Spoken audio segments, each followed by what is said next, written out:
오늘 말씀 선포하기 전에 잠시 제가 묻고 싶은 퀴즈가 있습니다. 제가 참 퀴즈를 좋아하는데 설교 중에 꼭 퀴즈를 드려서 다음 말씀드리는 숫자의 공통점이 무엇인지 한번 생각해 보시기 원합니다. 999, 999, 18, 18입니다. 000, 112, 여기까지 말씀드렸는데 이 숫자들 공통점을 아시는 분 혹시 계십니까? 자신 있게 말씀하셔도 됩니다. 조금 더 힌트를 드립니다. 119, 이 정도면 나오시죠? 911, 무엇입니까? 응급시 구원을 요청하는 소방서로 연결되는 또는 재난센터로 연결되는 경찰서로 연결되는 응급 전화번호입니다. 여러분 미국이 얼마죠? 911입니다. 캐나다도 911이고요. 한국과 일본은 119입니다. 프랑스는 18번이고요. 오스트레일리아는 000입니다. 좀 다르지요? 오늘 하늘에 치는 911 이렇게 제목을 단 것은 우리가 위급 상황에 대해서 어떻게 반응을 해야 되고 어디다 전화를 해야 되고 어디다 연락을 해야 됩니다. 우리가 위급할 때 911 전화를 하듯이 우리 인생 가운데 위기가 닥쳤을 때에 우리가 취해야 할 그 행동이 무엇이고 어디에 요청을 우리의 구원의 요청을 드려야 하는가에 대한 그 배경에 하늘에 치는 911로 말씀을 먼저 열게 되었습니다. 영국이 1930년대에서부터 999라는 그 번호로 소방대와 응급센터를 번호를 유지하고 있었고요. 미국은 1957년에 미국 소방안전협회에서 911을 경찰과 소방 및 응급서비스 번호로 지정한다라고 하는 법령이 선포된 후에 1957년입니다. 그 후에 911이 응급재난번호로 지정이 되었습니다. 미국인의 75%가 911 네트워크에 커버가 되어서 보호를 받고 있다라고 그렇게 통계가 나오고 있습니다. 우리 한국은 왜 미국이랑 캐나다는 911인데 한국은 왜 119일까? 여러분 궁금하지 않으십니까? 많은 속설이 있었습니다만 어떤 사람은 미국 번호는 버튼식이어서 911 눌러도 되는데 그것을 한국에 도입하려고 하는 사람이 한국 전화기에 911을 하려고 보니까 다이얼식이라 그 당시만 해도 다이얼을 돌리는데 국자서부터 돌리는 그 무의식적인 행동이 나오기 힘들어서 거꾸로 생각의 전환을 해서 119를 돌리는 그런 것을 했었을 것이다 라고 추측하는 속설이 있고요. 정설은 있습니다.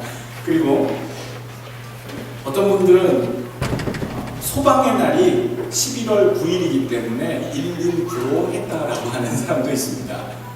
그 반대로 119이기 때문에 11월 9일로 한 것 같은데 11월 9일이기 때문에 119로 했다라고 하는 여러 가지 이상한 의견들이 있습니다만 정설은 한국의 119는 미국의 911을 따라한 것도 아니고 일본의 영향을 많이 받았다라고 그렇게 전해집니다. 그래서 일본의 그런 식민시대 때의 1920년대에 일본의 전신전화가 한국의 조선에 시설이 되면서 설비가 되면서 교환원들이 급하게 연결할 수 있는 그 번호, 처음 번호들이 116, 115, 112 뭐 이런 식으로 연결이 되었는데 소방과 응급을 위한 그 번호가 남아있던 번호가 119의 번호였기 때문에 일제시대 때에 신설되었던 전신전화의 제도로 영향으로 119 결국 일본과 한국이 같은 번호를 쓰게 되었다라고 하는 것이 전반적인 얘기입니다.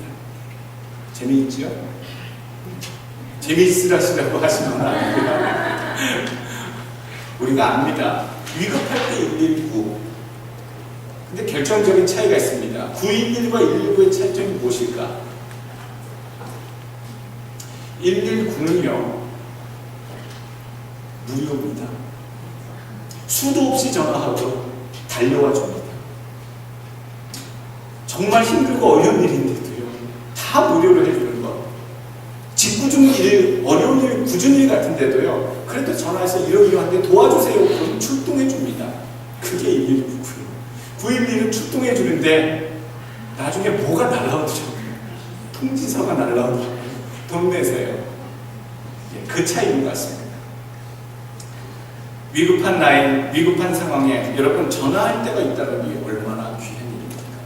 어느 누군가가 달려줄 수 있다는 게 얼마나 고맙습니까? 우리 아이들은 어렸을 때 힘들고 어려울 때 누가 날라와 줄 것 같다고 생각했습니까? 저는 슈퍼맨이나 배트맨이 언젠가 영화 속에서 튀어나와 나를 구원해 줄 수도 있을 거야 라는 생각을 해보기도 했었습니다. 여러분, 지금 한다는 생각 아닙니다. 철없이 어렸을 때에 그렇게 생각도 했었죠. 그래서 보자기를 늘 이렇게 쓰고 또 꼭 계단 위에서 뛰어내리고 다치고 부러지고 까지고 해서 그렇게 했던 것도 기억이 납니다. 누군가가 어려움이 닥쳤을 때 달려와주고 들어주고 도와줄 수 있다고 하는 그런 사람들이나 대상이 있다는 것을 우리들에게 축복이라는 얘기죠. 오늘 본문을 보시게 되면 이 시편은 시입니다. 이 시의 작가는 바로 어느 누구도 아닌 다윗입니다. 이 다윗이 이 시편을 적기, 이 57편을 기록하기까지, 작품을 만들어내기까지 이 작품 속에 나오는 오늘 하나님의 말씀이 정말 하나의 작품처럼 나와 있는데요. 이 57편을 이해하기 위해서는 지금 다윗이 어떤 상황과 심정에서 이 작품, 이 하나님의 시편 57편을 썼는가에 대해서 이해하셔야 됩니다. 다윗은 지금 목숨을 걸고 위태한 지경에 피신길에 놓여져 있는 상황이었습니다. 사울과 그의 부하들로부터 늘 암살을 당할 수밖에 없는, 정말 하마터면 늘 붙잡혀서 죽을 수밖에 없는 절박한 위기 속을 수도 없이 겪으면서 쫓기는 피난자의 신세로 지금 살아가고 있는 다윗의 신세였습니다. 제사장에게로 도망갔더니 제사장이 진술했던 하나님의 제사를 드리려고 진술했던 그 진설병 떡을 나눠줘서 그것을 허기를 채우고요, 먹을 게 없어서 하나님의 전에 드렸던 그것을 허기를 채울 정도로 가장 비참했던 삶의 순간을 맞이하고 있었던 다윗이었습니다. 오늘 1절서부터 4절, 6절서부터 10절, 여러분 그렇게 지금 두 부분으로 한번 나눠보시길 바라겠습니다. 1절서부터 4절까지의 내용을 보내보면 이 다윗이 하나님께 정말 억울하고 힘들오니 하나님 나의 소원을, 나의 원을 풀어주옵소서 하나님께 탄원의 내용을 드리는 것이 1절에서부터 4절까지의 말씀입니다. 무엇이 그렇게 어렵습니까? 무엇이 그렇게 답답한 심경이 느껴지십니까? 지금 목숨이 위태롭고 굉장히 억울한 지경에 놓여있다는 것을 하나님께 호소합니다. 하나님 정말 억울합니다. 하나님 정말 제가 죽겠습니다 라고 하는 내용이 1절부터 4절까지의 내용이고요. 또 6절부터 10절까지의 말씀 보게 되면, 그런데 6절과 10절까지의 말씀은 하나님께 감사의 내용을 드리고 있다. 상황이 바뀐 것이 아닙니다. 문제가 해결된 것이 아닌데 1절부터 4절까지는 하나님 좀 살려주옵소서, 내가 죽게 되었나이다, 정말 억울합니다 라고 해서 내용이 전개됐는데, 어느 순간 후반부에 나오는 6절 10절에는 하나님 감사합니다, 내 마음이 확정되어서 하나님 감사함에 이릅니다 라고 고백을 하는 내용으로 전개가 되고 있다는 것이죠. 무엇이 바뀌지도 않았는데, 문제가 해결되지도 않았는데 다윗은 무엇 때문에 이 억울하고 애달프고 밑바닥을 치는 듯한 그런 좌절감에서 순간 하나님께 향하여 감사한 마음으로 바뀌어져서 이렇게 시편을 써 내려갈 수가 있게 되었을까요? 오늘 5절과 11절은 후렴구입니다. 하나님이여 주는 하늘 위에 높이 들으시며 주의 영광은 온 세계 위에 높아지기를 원하나이다. 11절도 똑같이요. 하나님이여 주는 하늘 위에 높이 들으시며 주의 영광은 온 세계 위에 높아지기를 원하나이다. 그것은 후렴구로 그렇게 들어가 있습니다. 오늘 본문 한번 보시고 1절서부터 우리가 교훈을 좀 찾아보길 원합니다. 여러분 1절 보십시오. 얼마나 다윗이 처한 상황이 나타나 있는지. 나를 긍휼히 여기시고 나를 긍휼히 여기소서. 반복법입니다. 강조법이지요. 얼마나 지금 불쌍한 지경에 놓여져 있는지, 나를 국률하게, 다른 말로 표현하자면 불쌍하게 하나님 좀 여겨주옵소서라고 하는 표현이 1절부터 반복됩니다. 하나님 정말 저 불쌍한 인생인데 하나님 저를 좀 돌봐주옵소서 라고 시작이 되고 있죠. 간절함이 묻어납니다. 그런데 그 간절하게 하나님의 국률하심을 입어야 될 그 인생이 어디로 가야지만 그 위로와 평안을 얻을 수 있는지에 대해서 1절에 자답을 하고 있습니다. 1절 후반부에 보게 되면 내 영혼이 주께로 피하되 주의 날개 그늘 아래서 내 재앙이 지나가기까지 피하리이다. 하나님의 펼치신 하나님의 날개 아래, 보호하심 아래, 그늘 아래 내 영혼이 쉬지 않는다면 내가 재앙을 피할 길이 없습니다 라고 하는 재앙을 피할 곳, 막아주실 분, 그분이 어떤 분이신지를, 어떤 곳으로 가야 할지를 오늘 이 다윗은 분명히 1절에서 고백하고 있다는 것입니다. 여러분, 어려울 때 누구를 찾아가십니까? 돈 있는 친구 찾아가십니까? 아니면 부모님 찾아가십니까? 아니면 선배님을 찾아가십니까? 스승을 찾아가십니까? 아니면 부자를 찾아가십니까? 아니면 권력이 있는 사람, 좀 능력이 되는 사람들을 찾아가셔서 여러분 도와달라고 손님이십니까?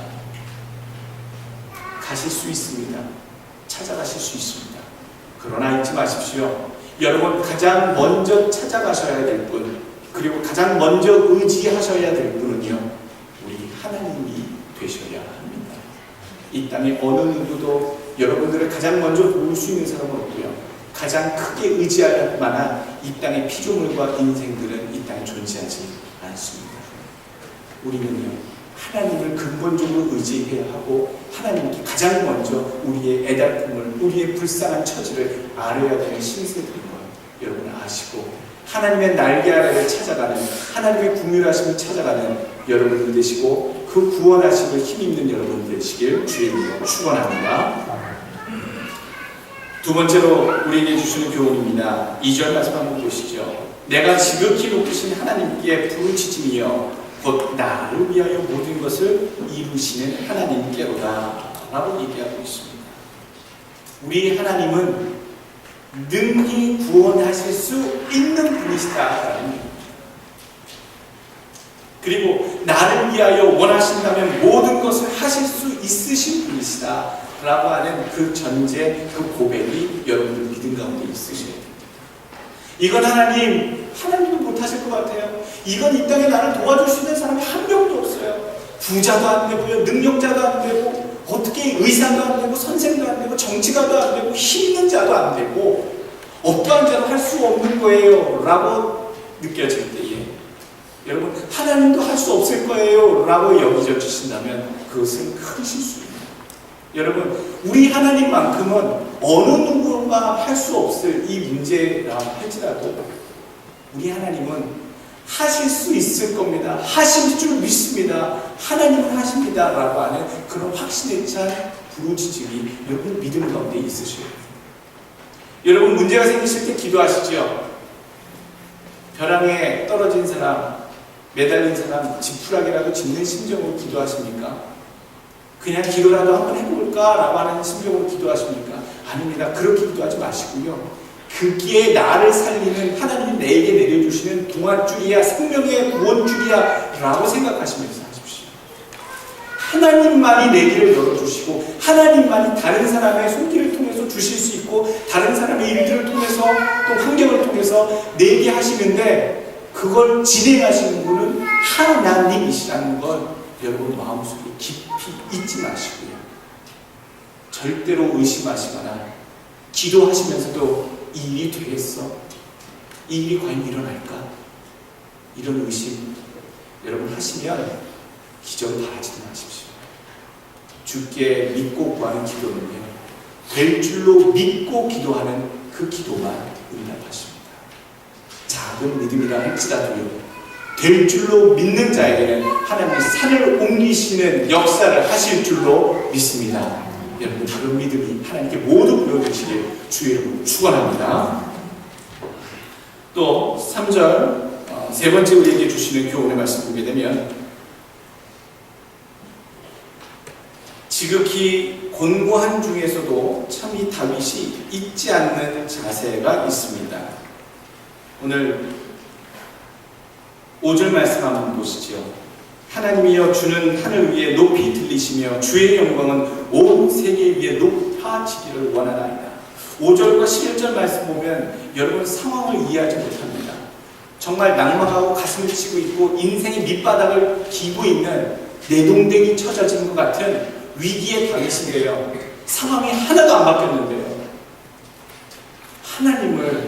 하나님의 이름이 높여지고 하나님의 하신 일들이 세상 가운데 빛나지며 하나님이 존귀히 여겨지시기를 간절히 바라는 마음이 지금 5절과 11절에 반복되고 있다는 얘기입니다.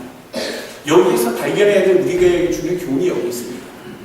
사람이요, 지극히 힘든 지경에 빠지면 아무런 생각도 나지 않습니다. 기도할 수 있을 것 같은데 기도할 힘도 안 납니다. 그냥 가만히 있게 되고요. 아무것도 안 하기 싫어지죠. 그런데 여러분, 그런 지경에도 꼭 해야 될 게 있다라고 오늘 교훈을 다윗을 통해 우리에게 해주고 있습니다. 하나님의 영광을 높여드리는 것, 아버지 이름을 올려드리는 것, 존귀하신 하나님을 높여드리는 것을 우리는 해야 된다는 얘기입니다. 하나님, 왜 이렇게까지 나를 몰아가십니까? 하나님 꼭 이렇게까지 하셔야 됩니까? 하나님 이것까지 뺏어 가셔야 합니까? 하나님 꼭 나를 이렇게 막다른 곳으로까지 꽉 막히게 하셔야겠습니까? 우리가 낙담 있을 때의 우리의 일반적인 모습입니다. 이런 모습이 아닙니다. 오늘 다윗이 보여주는 것은 여러분, 이 다윗만큼 지금 절대절명의 위기에 놓여져 있는 상황이 더 있습니까? 지금 암살자들이 사울 왕과 그 신복들이 칼창을 들고 또 모함하면서 저주하면서 억울하게도 다윗이 죽어야 된다고 그렇게 쫓아다니면서 암살하려고 다니는 사람들이 깔려있는 상황입니다.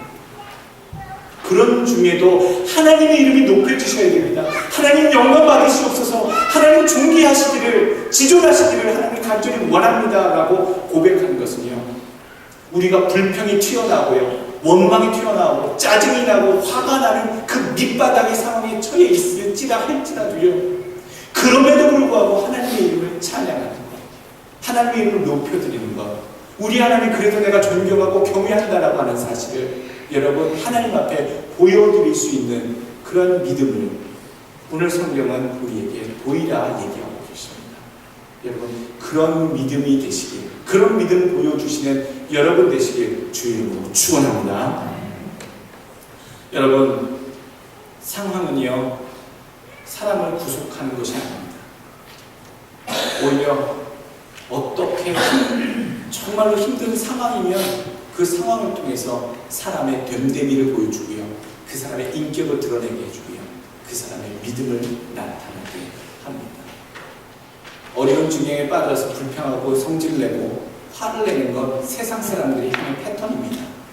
속상한 일, 안 되는 일, 가로막힌 일이 있으면 여러분, 오늘 다윗이 보여주는 것처럼 하십시오.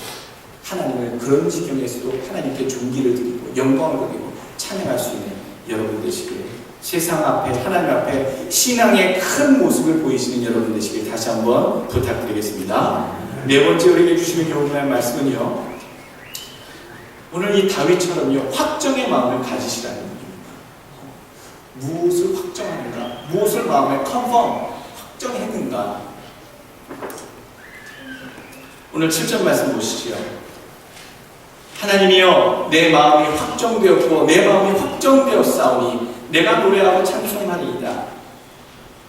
지금 다윗의 상황이 어떤 상황이라 했습니까? 목숨이 위협받고 있는 상황이며 동시에 굉장히 세상 사람들로부터, 많은 백성들로부터 오해를 받아, 모함을 받아 억울한 심경입니다. 억울한 심경이지. 그래서 오늘 6절 말씀에 저희가 내 걸음을 장애하려고 그물을 예비하였고, 올감이죠. 내 영혼이 억울하구나. 심정이 지금 너무너무 억울하고 비참하다는 거예요.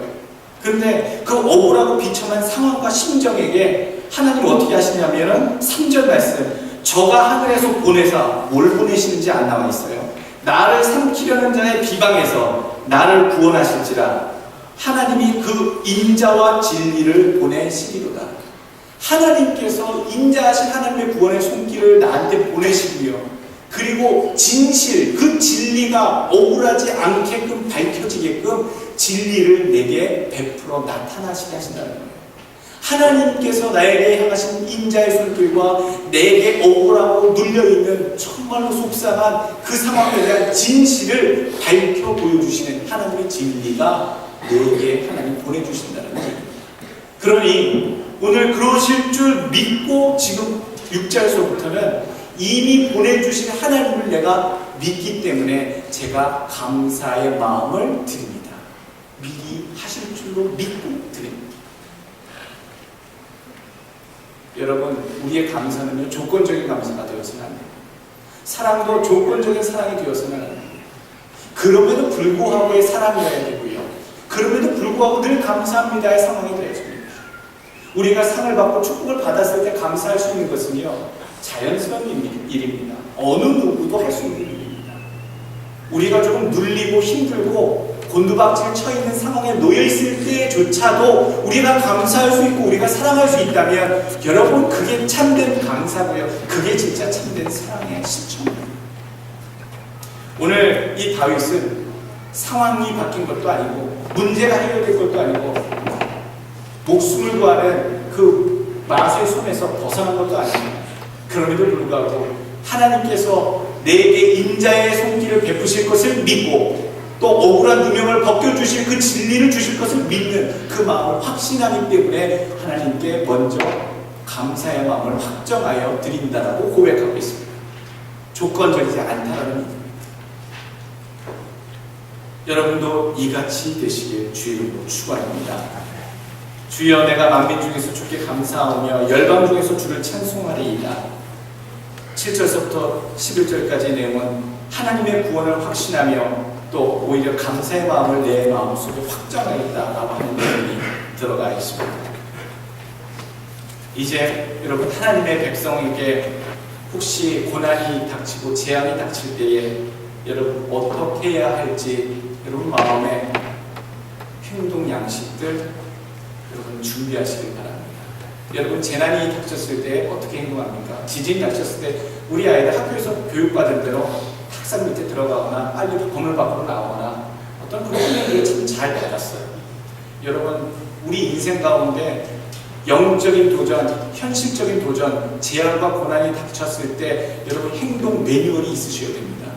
첫째로 SOS를 하나님께 치십시오. 아는 사람, 돈 있는 친구, 후견인, 그 사람들이 실질적으로 도와줄 수 있을 것 같지만 먼저 찾아가시고 먼저 의지하시고 가장 크게 의뢰하실 분 하나님을 번지수를 제대로 찾아가실 수 있는 여러분 되시길 바라고요. 두 번째 매뉴얼은요, 상황이 지금 바뀌지 않았어도요, 정말 지금 더 이상 불평밖에 없을 것 같은 상황이라 할지라도요, 우리 하나님 앞에 가장 존귀한 영광과 찬송과 경배를 하나님의 이름 앞에, 하나님의 보좌 앞에 하나님의 영광을 돌릴 수 있는 여러분들의 믿음의 고백이 되시기를 여러분 행동 양식 두 번째 매뉴얼로 삼으시길 주의 이름으로 축원합니다. 세 번째는요, 여러분 마음에 확정하십시오.